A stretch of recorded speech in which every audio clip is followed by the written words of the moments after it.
Hey guys, कैसे हैं आप सब। और आज का लेक्चर आपके लिए होने वाला है बहुत ज़्यादा इंपॉर्टेंट, क्योंकि आज के लेक्चर में हम 6 मार्क्स स्कोर करने वाले हैं। यस, मैं आपको बताने वाला हूं कि आप 6 मार्क कैसे स्कोर कर सकते हैं। और ये जो क्वेश्चन है हमारा, उसका नाम है कंज्यूमर इक्विलिब्रियम। आपको इस 6 मार्क का क्वेश्चन में देखने को मिल जाएगा। तो आज की वीडियो में हम ये बात करने वाले हैं कि वो हम कैसे प्रेजेंट करें ताकि हमारा एक भी मार्क्स डिडक्ट ना हो। तो चलिए देखते हैं उसकी प्रेजेंटेशन क्या होगी। प्रेजेंटेशन एक बार दिखा दूंगा, जितने पॉइंट्स आपको लिखने हैं वो भी दिखा दूंगा, और जितने पॉइंट्स मैं आपको बताऊंगा वो होंगे इनफ। आपको ये पूरे एग्जैक्टली ऐसे लिख देना है, तो आपके मार्क्स बिल्कुल भी डिडक्ट नहीं होंगे और आपका फुल फ्लेज क्वेश्चन हो जाएगा रेडी। पहले आपको सबसे पहले लिखना है मीनिंग। मैं आपको मीनिंग पढ़ा देता हूँ। Consumer equilibrium refers to a stage of equilibrium where a consumer gets maximum satisfaction by spending his whole money to buy two commodity of goods and has no tendency to buy more or less.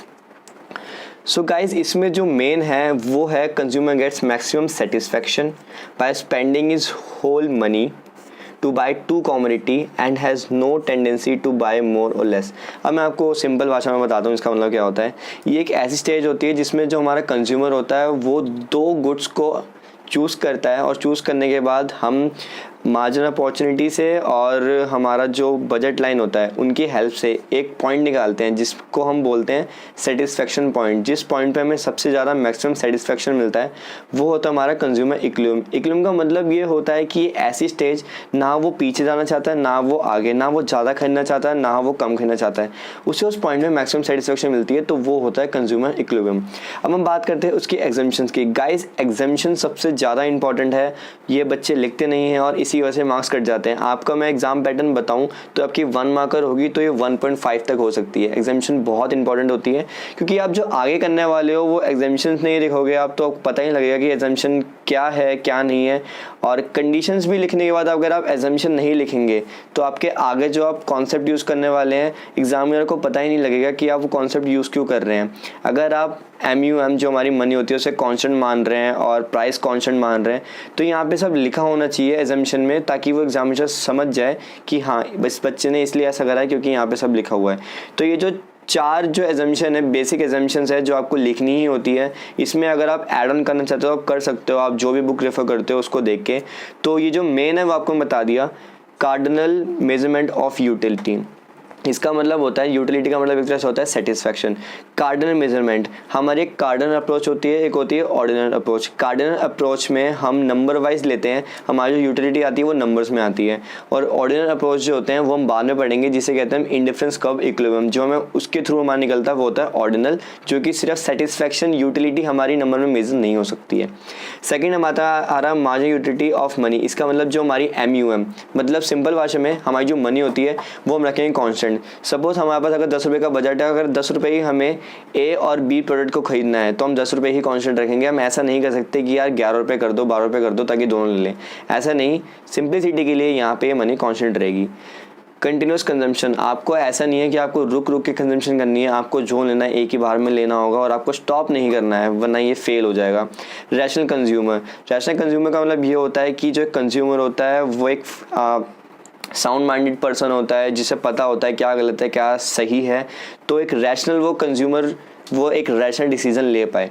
तो rational consumer इसलिए मान रहे हैं ताकि हमारी ये जो assumption है वो बिल्कुल क्लियर हो जाए और हम ये जो कंज्यूमर इक्विलिब्रियम का क्वेश्चन है हम वो पूरा कर पाएँ। तो रैशनल कंज्यूमर का मीन्स एक बार फिर से मैं बता देता हूँ। इसका मतलब ये होता है कि जो पर्सन है उसे नॉलेज होगी कि वो क्या करने जा रहा है क्या नहीं करने जा रहा, उसको पूरी नॉलेज होगी उसे कौन से कॉमोडिटी में ज़्यादा पैसे खर्च करने हैं, कौन से कॉमोडिटी में नहीं, क्योंकि हमें 2 कॉमोडिटी बाय करनी है।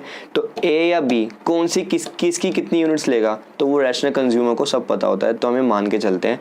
तो हमें बस ट्रीटमेंट करके दिखानी है कि वो कैसे चूज़ करेगा। अब हम कंडीशन देख लेते हैं जिसके हेल्प से हम इक्विलिब्रियम पॉइंट निकालने वाले हैं। पहले होती है MUX upon PX equals to MUY upon PY is equals to MUM। ये मैं आपको आगे बताने वाला हूँ टेबल के थ्रू कि इसे आप कैसे यूज़ कर सकते हैं।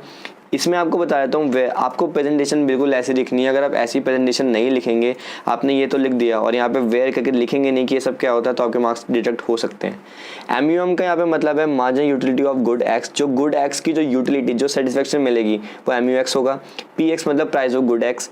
MUY मतलब marginal utility of good Y। PY मतलब price of good Y। MUM मतलब मार्जिनल यूटिलिटी ऑफ मनी, जो मैंने आपको पहले बता दी ये कॉन्स्टेंट होगी और ये सारी चीज़ें हमारी कॉन्स्टेंट होगी। MUM MUY हमारा चेंज होता रहेगा, क्योंकि हमें पता है कि हमारी जो सेटिस्फेक्शन होती है वो एक कंज्यूम करते करते हमारी गिरने लग जाती है। जैसे कि अगर आपको प्यास लग रही है, अगर आपको 1 गिलास पानी दे दिया जाए और आपको फिर से 1 गिलास पानी दे दिया जाए, तो हो सकता है कि आप वो पानी नहीं पी पाए। तो हमारी सेटिस्फेक्शन जो होती है वो एक थोड़ी थोड़ी करके कम हो जाती है और एक टाइम पे वो ज़ीरो होकर नेगेटिव जाने लग जाती है।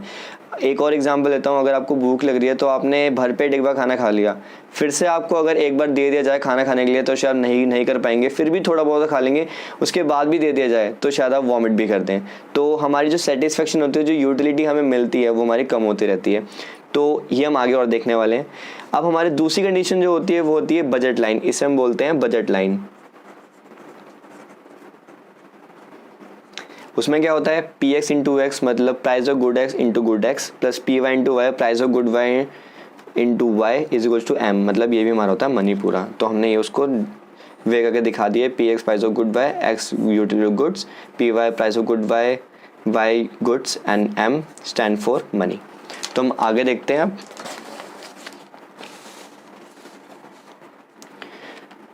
तो हमारा अब जो टेबल है, अब हमें यहाँ पे टेबल भी गाइस बहुत इंपॉर्टेंट है ये क्वेश्चन, तो इसे एक बार ध्यान से अब देख लीजिए।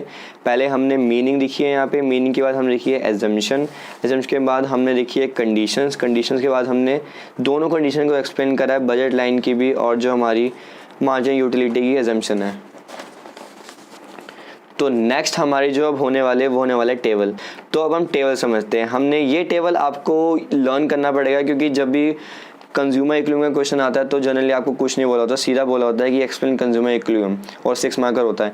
तो टेबल आपको पहले प्रिपेयर करना पड़ेगा। जो हमारा इतना टेबल है इसमें आपको ये MUX upon PX MUY upon PY नहीं मिलने वाले हैं।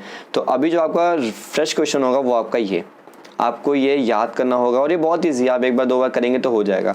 अब जो आपका स्टेप होगा वो आपको कैसे करना है, पहले आपको निकालना है MUY अपॉन PX और MUX upon PX and MUY upon PY। तो आपकी जो गुड एक्स है उसको आपको प्राइस से डिवाइड करना है, जो कि हमने कर दिया है। MUY है उसको हमें प्राइस से डिवाइड करना है, जो कि हमने कर दिया है। और जहाँ पे हमने नीचे बता दिया कि हमारा PX था 1, PY था 1 और M था हमारी जो मनी थी वो थी 5। ठीक है, यहाँ तक क्लियर हो गया है। तो अब हमें क्या देखना है, अब हमें ये देखना है MUX अपॉन PX और MUY अपॉन PY कहाँ कहाँ इक्वल हो रहे हैं। जैसे कि मैंने आपको दिखा दिया, ये 12 और ये 12 इक्वल हो रहा है और ये 5 और ये 5 इक्वल हो रहा है। कंडीशन के हिसाब से इक्विलिब्रियम पॉइंट वो होता है जहाँ पे MUX upon PX is equals to MUY upon PY हो जाता है। बट यहाँ पे 2 पॉइंट आ रहे हैं। अब इक्विलिब्रियम पॉइंट तो एक ही पॉइंट होता है जहाँ पे मैक्सिमम सेटिस्फेक्शन मिलती है, तो 2 पॉइंट तो हो नहीं सकते हैं। तो हमें फाइंड करना पड़ेगा कि अब वो इनमें से एक पॉइंट कौन सा है। वो हम कैसे निकालेंगे, with the help of budget line equation. तो यहाँ पे हमने एक्सप्लेन भी कर दिया है MUX upon PX is equals to MUY upon PI, it's 2 points. हमें 2 पॉइंट यहाँ पे मिले हैं, हमने सब एक्सप्लेन कर दिया है। तो अब एक काम करते हैं, ये जो हमें जो पॉइंट्स मिले हैं इसको बजट लाइन में पुट करते हैं और देखते हैं कि हमारी जो मनी है, क्योंकि फ्रेंड्स देखो क्या होता है कि आपकी जो ये आप बाय तो कर पा रहे हो, आपको यहाँ पे इक्वल तो मिल रहा है, बट हो सकता है कि आपने कुछ ऐसे कॉम्बिनेशन ले लिया जो आपकी मनी के आउट जा रहा है। हो सकता है कि 2 कॉम्बिनेशन को मिला के आपके जो टोटल उसका अमाउंट होगा वो होगा 6 और आपकी M कितनी है, यहाँ पे आपकी M है 5। तो आप 5 से ऊपर नहीं बढ़ सकते, आपको यहाँ पे 5 तक ही करना पड़ेगा। तो बजट लाइन इसमें आपकी हेल्प करता है, क्योंकि बजट लाइन का मतलब क्या होता है कि हम 2 कमोडिटी पे अपने मनी स्पेंड करेंगे और वो इक्वल होगा हमारे M के। तो हमने जो PX PY X3 तो हमने ले लिया है। पहले हम 12 और 12 का जो ट्रीटमेंट करते हैं, सबसे पहले इसको हम चेक करते हैं। तो हमने बजट लाइन की इक्वेशन लिख ली, PX into X plus PY into Y is equals to M। PX क्या है, price of good X, X क्या है, unit of good X, PY क्या है, प्राइस ऑफ गुड Y और Y क्या है आपकी गुड Y जो यूनिट्स हैं और M क्या है आपकी मनी जो कि है 5। तो PX इस 12 के केस में हमारा PX कितना है, X के केस में हमारा जो PX है वो है 1 और Y के केस में हमारा PY 1 है। तो हमने ये लिख दिया PX 1 PY 1 और X के हमारी यूनिट्स कितनी है, X के केस में हमारी यूनिट है 3 और Y के केस में हमारी यूनिट है 2। तो ये सब आपको यहाँ पे क्लियर हो गया। तो यहाँ पे मैंने लिखा हुआ है प्राइस X, आपको बिल्कुल ऐसे ही प्रेजेंट करना है इसे। तो हम अब आगे बढ़ते हैं। यहाँ पे मैंने आपको बता दिया था कि Y की यूनिट्स हमारी 3 है और जो हमारा M है वो हमें 5 है, हमें पता हुआ है। अब हम देखते हैं कि P X into X plus P Y into Y क्या हमारा एम के इक्वल होगा या नहीं होगा। फ्रेंड्स जहाँ पे एम के इक्वल हो गया वो हमारा इक्विलिब्रियम पॉइंट आएगा। तो देखते हैं, हमने इस इक्वेशन में पुट करा, पी एक्स को 1 कर दिया, एक्स को 3, पी वाई को 1, वाई को 2, तो हमारा 5 इक्वल आ गया। तो इसका मतलब यस ये हमारा इक्विलिब्रियम पॉइंट है। बट अब आप ये सोचेंगे कि आपको यहाँ पे 2 पॉइंट मिले थे, अब हमारा एक ही पॉइंट में सेटिस्फाई हो गया है तो हम दूसरा क्यों करें। फ्रेंड्स ऐसा नहीं हो सकता, आपको दूसरा भी करके दिखाना पड़ेगा और वहाँ पे लिख के दिखाना पड़ेगा कि ये जो हमारी एम है वो एम के इक्वल नहीं आ रहा है, इसलिए इक्विलिब्रियम पॉइंट नहीं है। तो यहाँ पे एक्सप्लेनेशन है, hence it's equal to our money, so point 12 is the equilibrium point where 5 units of, तो वो क्या यहाँ पे चूज़ करेगा, 3 units of good X and 2 units of good Y, अगर ये इक्विलिब्रियम पॉइंट हुआ तो। बट अभी हम ये नहीं बता सकते हैं कि इक्विलिब्रियम पॉइंट है या नहीं है, हमें दिख रहा है बट हमें नेक्स्ट को भी चेक करना पड़ेगा। तो अब नेक्स्ट जो हमारा इक्वल था यहाँ पे 5 and 5, इसका मतलब 5 units of good X and 4 unit of good Y. तो हम इसको इसमें बजट लाइन में पुट करके देखते हैं। तो हम पुट करते हैं, ये हमारी बजट लाइन की इक्वेशन है, मैंने आपको बहुत बार बता दिया है। तो अब हम देखते हैं, हमारा पी एक्स 1 था, पी वाई 1 था, एक्स 5 हो गया था और वाई हो गया 4 और एम हमारा 5 है। तो इसको जब मैंने उसमें पुट करा तो मेरा 9 आ गया विच इज़ ग्रेटर देन 5, जो कि पॉसिबल नहीं हो सकता है। क्यों नहीं हो सकता, अब सपोज करो कि आपके पास पैसे ही 5 रुपीज़ हैं, आपके पास 5 रुपीज़ है और आपने जो 2 गुड्स खरीद लिए हैं उसका कॉम्बिनेशन आ रहा है 9 रुपये, तो आप वो ले सकते हैं? नहीं, आप नहीं ले सकते हैं।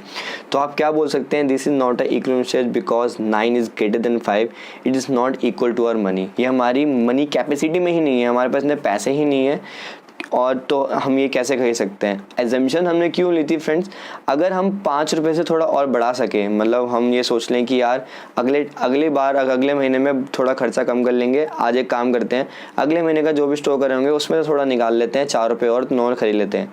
ऐसा नहीं हो सकता है, इसलिए एजम्पशन वहाँ पर डाली गई है कि आपका एम होगा कॉन्स्टेंट।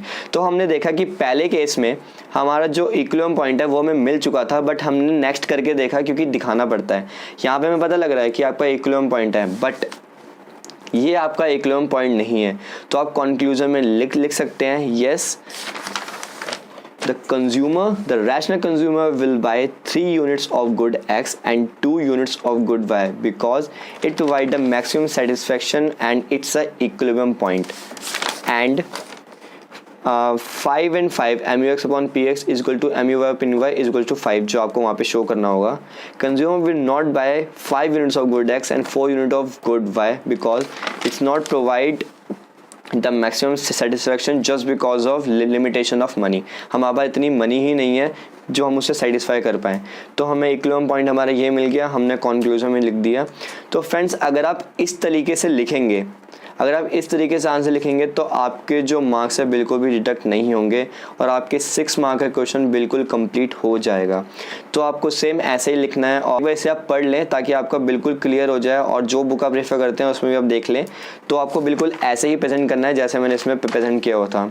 सो गाइज़ अगर आपको वीडियो अच्छी लगी तो लाइक करें, शेयर कर दें।